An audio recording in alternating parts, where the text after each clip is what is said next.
Hello friends, എല്ലാവർക്കും മറ്റൊരു പുതിയ വീഡിയോയിലേക്ക് സ്വാഗതം. It's me Akhil Satheesh and welcome to Akhil Satheesh world. മകളെ, എല്ലാം നന്നായിട്ട് വരട്ടെ. അതായത് നമ്മുടെ ക്രിസ്ത്യാനോ റൊണാൾഡോയും കപ്പ് പൊക്കിയിരിക്കുകയാണ്. ഒരുപാട് ആരാധകരുണ്ടെന്നറിയാം.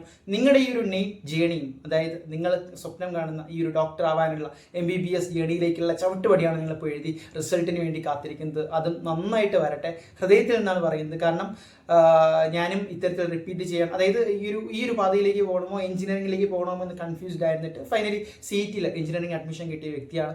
അപ്പോൾ കാര്യത്തിലേക്ക് വന്നു കഴിഞ്ഞാൽ, ഇത്തവണ നീറ്റ് വിദ്യാർത്ഥികളെ സംബന്ധിച്ച് ആശ്വസിക്കാൻ രണ്ടിലധികം കാര്യങ്ങളുണ്ട്. ഈ ഒരു വീഡിയോയിൽ അതാണ് പറയുന്നത്. ഒന്നാമത്തെ കാര്യം എന്ന് പറയുന്നത്, നിങ്ങൾക്ക് ഇത്തവണ കൃത്യമായിട്ട് ഗവൺമെൻറ് സീറ്റുകൾ ഉറപ്പാക്കാനുള്ള കാര്യങ്ങൾ, മാർഗനിർദ്ദേശങ്ങൾ തരാൻ ഞങ്ങൾ കൂടെയുണ്ട് എന്നുള്ളതാണ് ഏറ്റവും വലിയ കാര്യം. ഇനി പ്രധാനപ്പെട്ട മറ്റൊരു കാര്യം, റിസൾട്ട് ഇത്തവണ വൈകില്ല എന്നുള്ളതാണ്. കഴിഞ്ഞ വർഷമൊക്കെ എടുത്തു കഴിഞ്ഞാൽ റിസൾട്ട് ക്രമാതീതമായി വൈകുകയും പിന്നീട് ഈ ഒരു നീറ്റ് PGയുടെ പരീക്ഷയൊക്കെ ഡേറ്റ് പ്രഖ്യാപിച്ചപ്പോൾ ഒരുപാട് വിവാദങ്ങളും മറ്റ് വാർത്തകളും ഒക്കെ വന്നതാണ്. ഇത്തവണ കറക്റ്റ് ഓഗസ്റ്റ് 3 നീറ്റ് PG വരുന്നു. അത് കൃത്യമായിട്ടുള്ള ഒരു ഡേറ്റോട് കൂടി തന്നെ അവർ അത് കൈകാര്യം ചെയ്യുന്നു.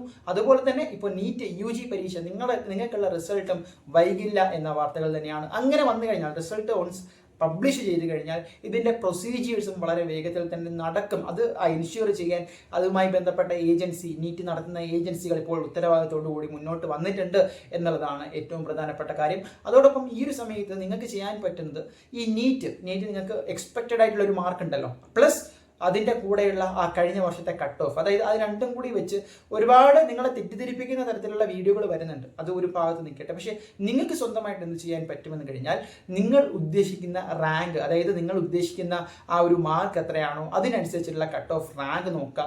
അതിനനുസരിച്ച് നിങ്ങൾ ഉദ്ദേശിക്കുന്ന കോളേജുകളുണ്ടല്ലോ, ഇപ്പോൾ ഗവൺമെൻറ് കോളേജുകളാണെങ്കിൽ അങ്ങനെ അവിടെ കഴിഞ്ഞ വർഷത്തെ പെർഫോമൻസിനെ അടിസ്ഥാനമാക്കി ഒരു ധാരണ ഉണ്ടാക്കിയെടുക്കുക. ഈ സെയിം കാര്യമാണ് ഞാൻ നീറ്റ് എഴുതിയ വിദ്യാർത്ഥികളോടും മൾട്ടിപ്പിൾ ആയിട്ട് പറയുന്നത്. അപ്പോൾ ഇങ്ങനെ വന്നാലുള്ളൊരു കാര്യം എന്ന് പറയുന്നത്, ഈ ഒരു അലോട്ട്മെൻറ്റ് പ്രൊസീജിയറിലേക്ക് വരുമ്പോൾ നിങ്ങൾക്ക് കുറച്ചുകൂടി കോൺഫിഡൻസ് വരും. അതെങ്ങനെ അപ്രോച്ച് ചെയ്യണമെന്നൊരു കൃത്യമായിട്ടുള്ള ധാരണ ഉണ്ടാകും.